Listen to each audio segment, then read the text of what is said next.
en esta ley también que ha sido tratada por varias personas, varias semanas en la Asamblea, tanto en la discusión inicial y ahora en el veto. Por lo tanto, le damos a la palabra al asambleísta proponente, al asambleísta Esteban Albornoz.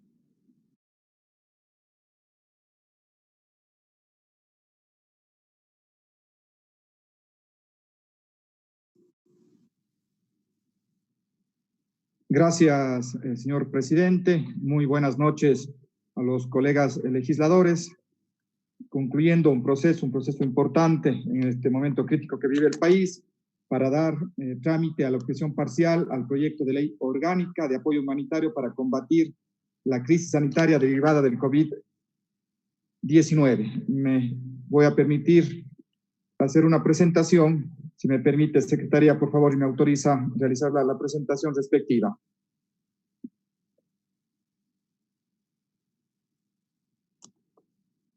Un minuto hasta abrir la presentación, por favor.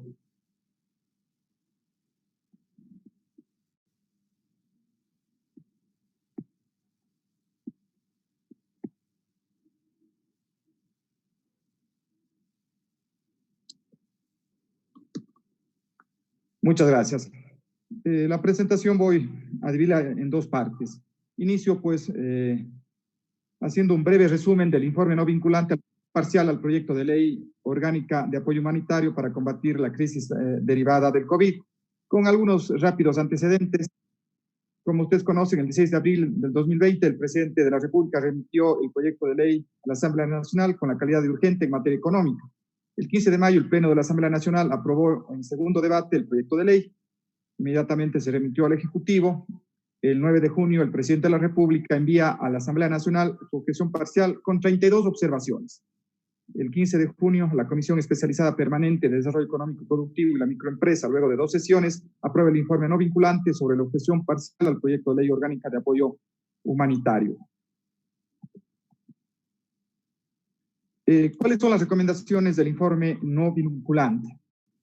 Aclarando, pues, obviamente que todo lo que consta aquí, pues, ha sido tomado por mayoría, en función de lo que cada uno de los miembros de la comisión así lo manifestó. Del total de objeciones, de las 32, se recomienda y constan en el informe 22 allanamientos, 9 ratificaciones y, como ustedes escucharon en la lectura del informe, un artículo observado, pues, sin recomendación, pues no hubo consenso al interior de la comisión. Una muy rápida revisión de cada una de las observaciones, comenzando con la primera observación, que está relacionada con el artículo 3, pensiones educativas. La recomendación de la comisión es allanamiento. Se agrega en opción una rebaja del 25% de las pensiones cuando los representantes hayan perdido su empleo o sus ingresos hayan disminuido. También se incluye que el Estado garantizará los cupos de una unidad educativa del sector público si no se logran acuerdos de pago. Esto fue lo que incluyó el Ejecutivo en función del texto aprobado por la Asamblea Nacional, por eso la Comisión recomienda el allanamiento. De todas maneras, yo sí dejo constancia de que hay preocupación con relación, pues, a que unas reducciones, pues, generalizadas pueden causar alguna dificultad en los centros educativos. Luego, la recomendación de la Comisión con relación a la objeción del artículo 5 es no incremento de los costos de servicios básicos. Se propone la ratificación, pues en el veto, si bien se prohíbe el incremento hasta por 6 meses después de la vigencia del estado de excepción, cuando la Asamblea Nacional aprobó 1 año. Además, los acuerdos de pago, según lo aprobado por la Asamblea Nacional, debían dividirse en 12 cuotas, sin intereses, recargos y multas. En la objeción parcial se acorta a 6 meses.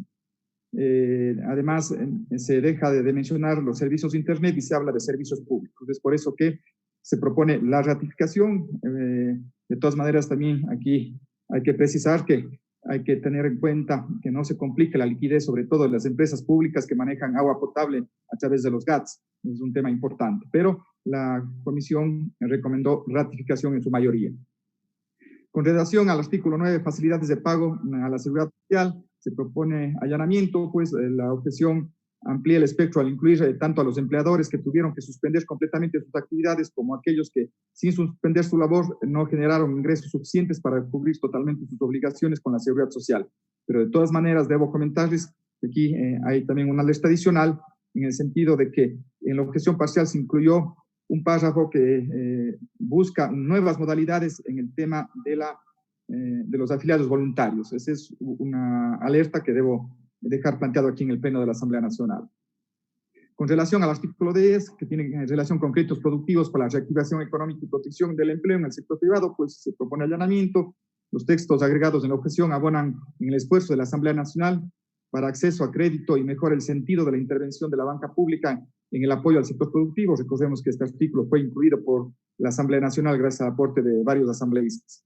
Con relación al artículo 13, reprogramación de pago de cuotas de seguro, aquí la Comisión recomienda ratificación.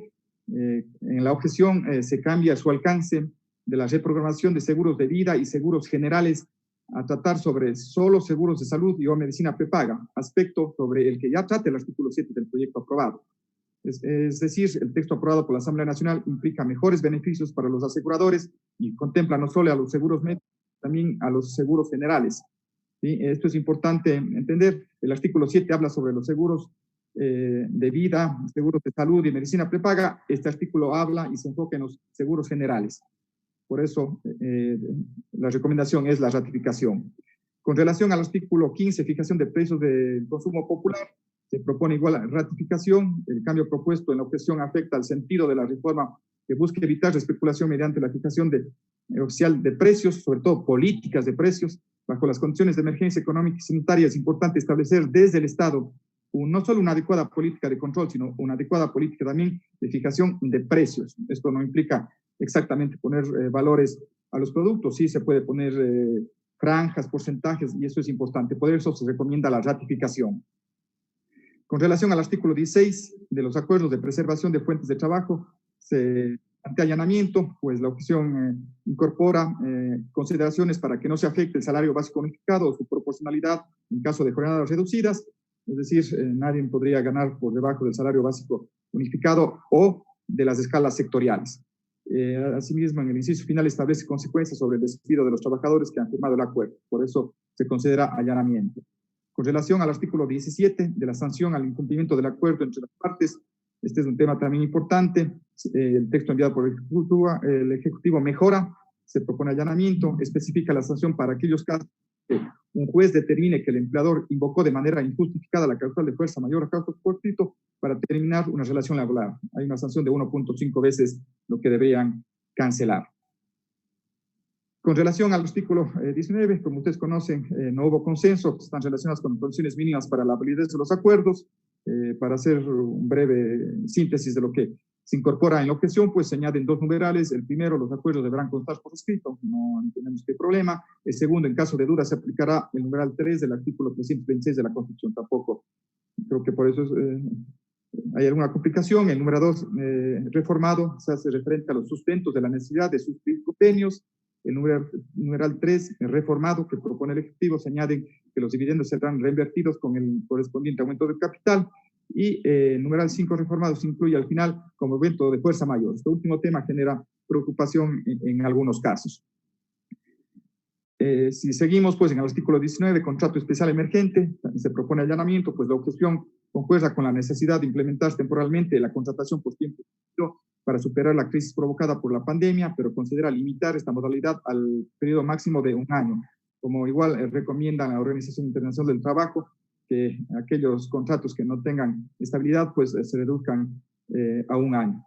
Incluye regulaciones espesas respecto al descanso obligatorio y pago de horas que excedan la jornada laboral pactada. Por eso se plantea allanamiento. Con relación al artículo 20 de la reducción emergente de trabajo, allanamiento. Si bien la reducción de la jornada de trabajo por decisión unilateral del empleador podría justificarse dada la crisis económica causada por la pandemia del COVID, es necesario limitar esta posibilidad en casos específicos estrictamente relacionados a las situaciones económicas de los empleadores por un año renovable por una sola vez, para lo cual deberán mantener coherencia en las políticas de manejo y administración de su capital e ingresos. Por eso es que se plantea el allanamiento. Con relación al artículo 26 de los procedimientos excepcionales, se plantea una ratificación, ratificación porque la objeción propone que mientras duren los procedimientos excepcionales previstos en esta ley, no podrán constituirse ni imponerse ninguna medida cautelar, judicial, coactiva o administrativa en contra de personas naturales o jurídicas, a los representantes legales o administradores de la sociedad o de sus patrimonios. El tema de la responsabilidad en el caso de los representantes legales es el que tener esa preocupación y por eso se plantea la ratificación.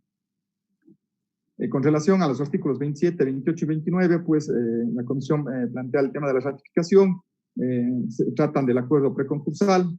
En este caso, pues se plantea que previo a establecer estos procedimientos, pues se podría discutir en mediación.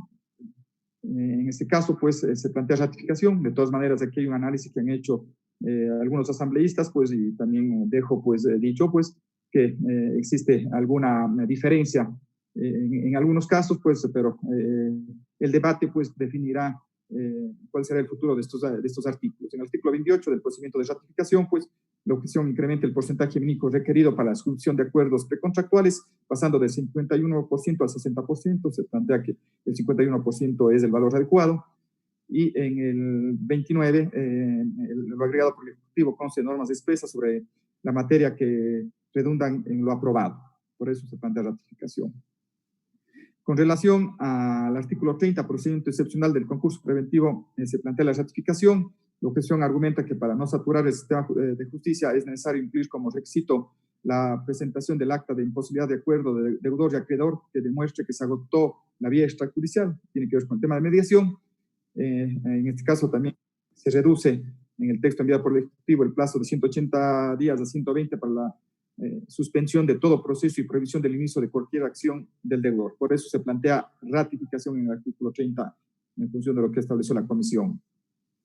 Con el artículo 32, procedimiento excepcional de rehabilitación, se plantea el tema allanamiento. La objeción considera necesario que para acogerse a los procedimientos excepcionales establecidos en la ley no se requiere la declaratoria de insolvencia que se realiza vía judicial, por lo que cree que se debe eliminar referencia en el texto del articulado. La corrección, sí consideramos que es un tema conceptual, en tanto una persona declarada insolvente no será capaz de pagar sus obligaciones a menos que logre su rehabilitación, y tampoco el procedimiento requiere esta categoría previa.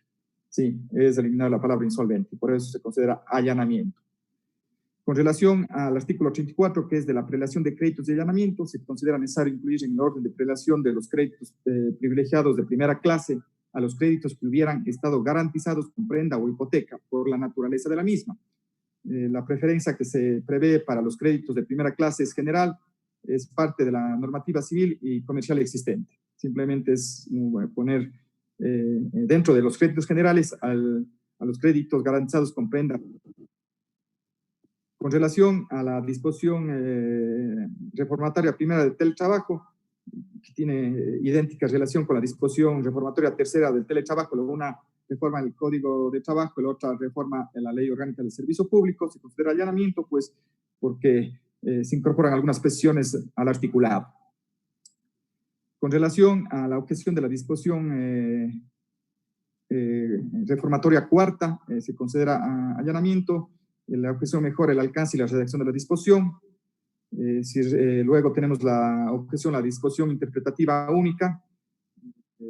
Con relación al numeral 6 del artículo 69 del Código de Trabajo, se plantea ratificación. El texto propuesto en la objeción podría abrir opciones adicionales y provocar interpretaciones incorrectas. Con relación a la objeción de disposición transitoria quinta, se propone allanamiento. Los argumentos manifestados por el Ejecutivo son adecuados en el sentido de la apertura de nuevos emprendimientos debe ser facilitada por todas las instituciones públicas, no solo por el Servicio de Rentas Internas o los GATS. Con relación a la objeción a la disposición transitoria sexta, también se plantea allanamiento. La objeción mejora el texto del articulado para garantizar su aplicabilidad, además de extender el plazo previsto, considerando que debe fundamentarse en análisis y criterios técnicos. Recomendación de la Comisión con relación a la disposición transitoria 12ª es allanamiento. La objeción mejora el texto aprobado porque determina obligatoriedad a las instituciones de las distintas funciones del Estado y a las entidades del sistema financiero para implementar mecanismos de trámites en líneas y hacer más eficiente la administración pública.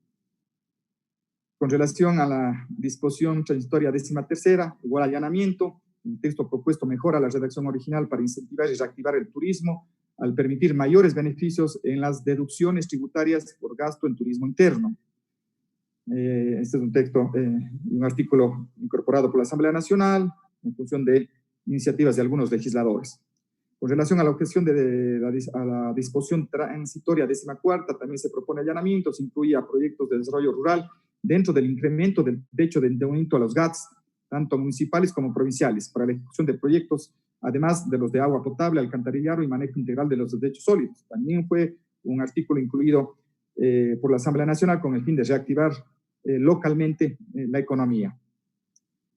Objeción a la disposición transitoria 16ª, allanamiento. Las regulaciones y directrices aplicables al PIES son emitidas por su directorio de acuerdo a las políticas del Consejo Directivo del Instituto Ecuatoriano de Seguridad Social. Además, las decisiones y regulaciones deben adoptarse con base a informes técnicos que demuestren su viabilidad y, sobre todo, garantizar la solvencia y la liquidez de fondos. Incluyen estos conceptos.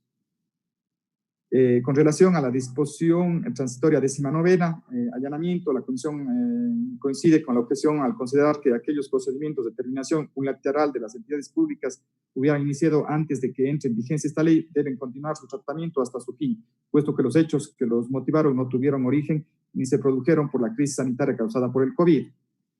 Con relación a la disposición transitoria 20ª, allanamiento, plantea un texto alternativo relacionado con la prohibición de ejercer la potestad coactiva ni generar intereses por mora cuando existan pagos pendientes al deudor.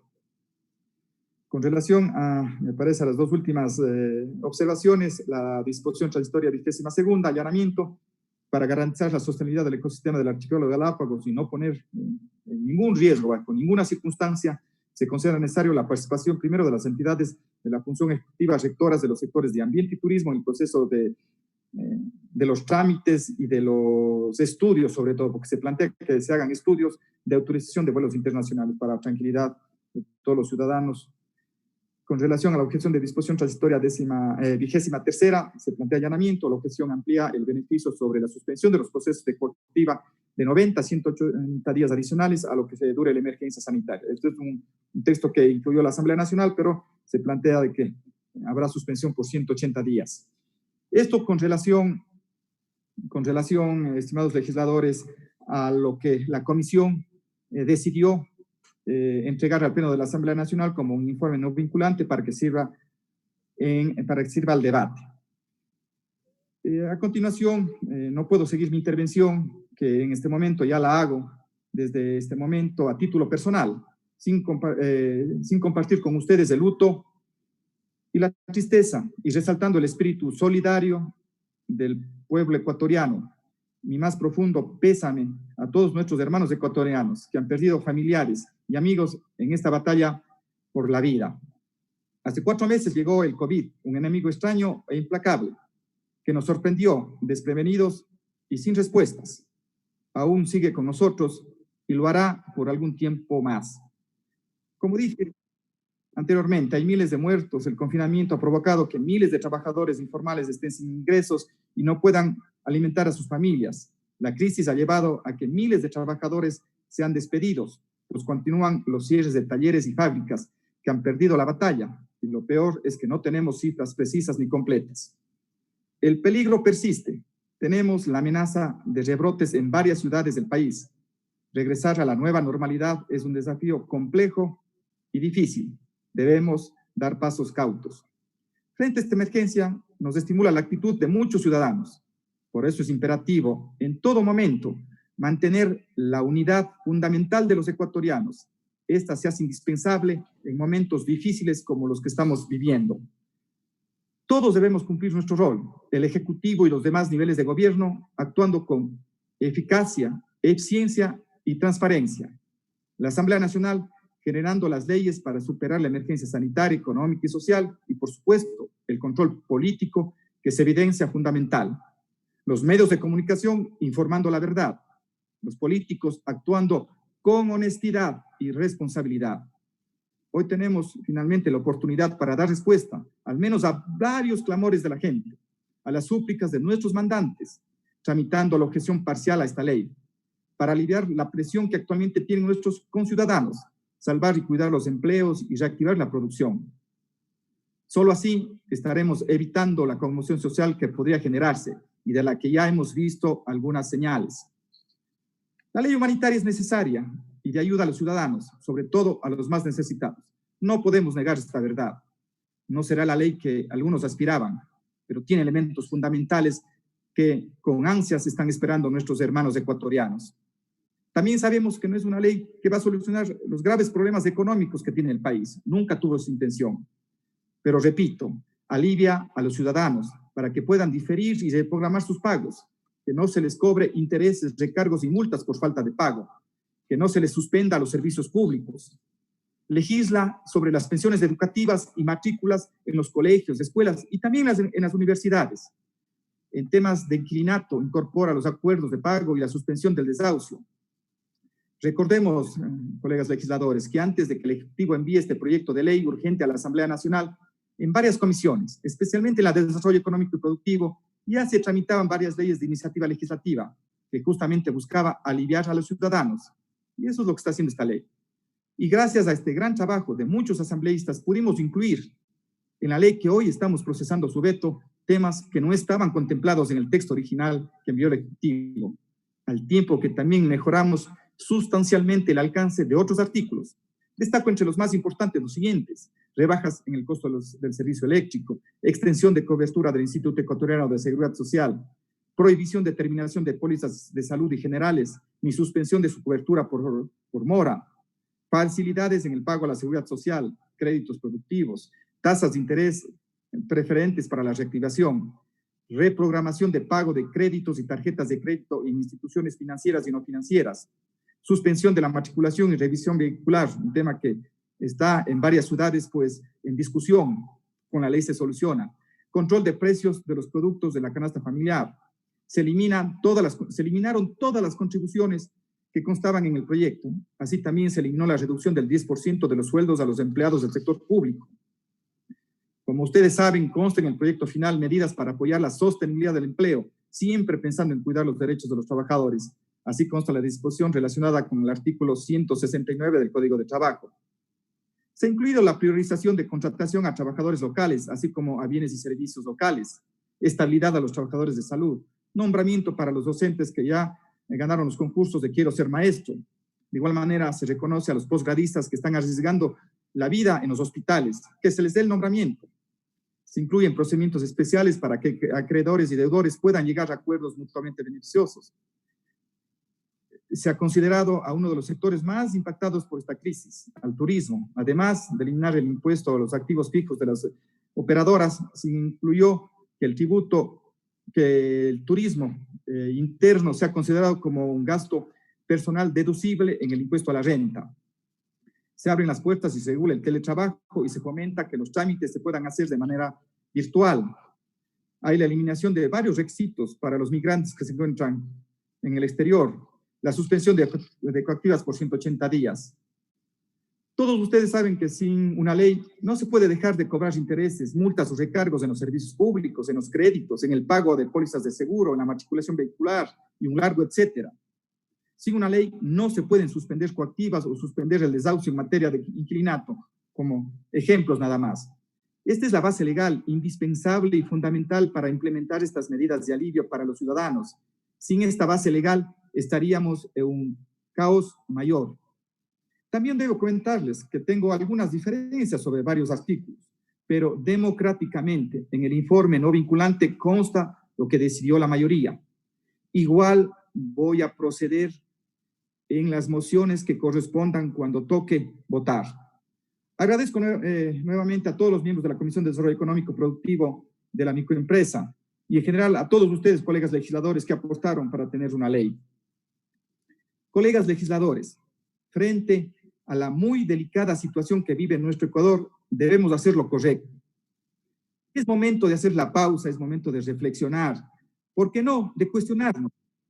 La vida nos ha puesto en una situación especial, en un momento crítico de la historia, y nuestro país espera respuestas. Considero que los políticos, y especialmente los legisladores, no deben vivir de la política, sino para la política. La permanencia en la política debería ser transitoria y no buscar que sea definitiva. Creo que todos ustedes, todos nosotros, después de cumplir nuestro periodo legislativo, podemos regresar a nuestras profesiones, a nuestros oficios y actividades y seguir ganándonos la vida honestamente, realizándonos profesionalmente, emprendiendo, tomando riesgos como lo hacen los millones de ecuatorianos a los cuales representamos. Si pensamos y actuamos así, hoy con toda seguridad tomaremos decisiones y actuaremos en función del interés supremo, el de los ciudadanos. Los partidos y movimientos son indispensables para el funcionamiento de una democracia representativa, pero no pueden vivir al margen de los intereses del conjunto de la sociedad, que hoy son diversos y extremadamente urgentes. entre las principales características que debe tener un legislador es actuar con responsabilidad y hoy más que nunca debe adoptar decisiones responsables. Las reglas para hoy están dadas. Debemos decidir entre allanarnos o ratificarnos. Siendo prácticos, decidir qué texto es el que más beneficia a los ciudadanos y al país. No hay opción de textos alternativos. Como lo he manifestado insistentemente, actuemos responsablemente, en unidad, con desprendimiento y solidaridad. Frente a este enemigo no puede haber ni un minúsculo espacio para agendas electorales ni personales. Frente a la emergencia, al luto y a la tristeza, reflexionemos y actuemos con serenidad y responsabilidad. Muchas gracias.